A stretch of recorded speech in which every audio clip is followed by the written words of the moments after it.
Kim Chiu at Paolo Avellino spotted na naman together.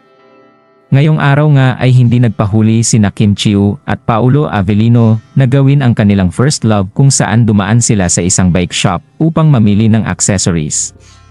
Spotted silang dalawa at super supportive ni Kim Chiu sa ginagawa ni Paolo Avellino.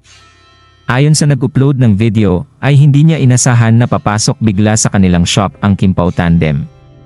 Isang ordinaryong araw lang yon para sa mga staff, ngunit niyanig ni na Paolo at Kim Chiu ang kanilang store.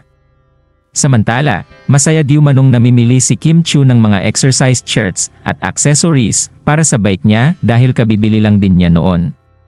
Si Paolo Avellino naman ay busy sa pagche-check ng mga nilagay niya na parts sa kanyang bike. Pagkatapos di umano nito ay dumiretso si Kim Chiu kay Paolo Avellino upang tanungin kung ano ang mas magandang parts na kikay na siyang kanyang ipapalamuti sa kanyang bike. Super ganda nga ng araw ng mga Kim Pao fans dahil kahit na busy ang dalawa ay hindi nila nalimutan bigyan ng oras ang isa't sa lalong-lalo na ang kanilang hobby. Before sila naispatan ay naisingit pa ni na Paolo at Kim Chiu na mag-ehersisyo upang mas maging maigi ang kanilang mood.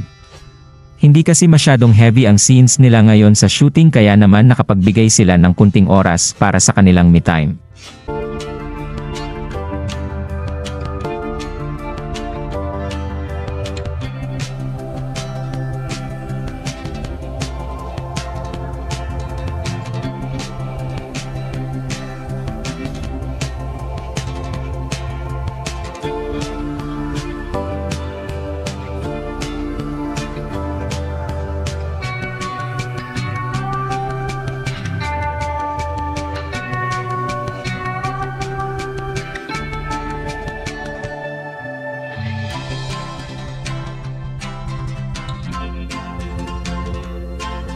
Anong masasabi niyo sa balitang ito?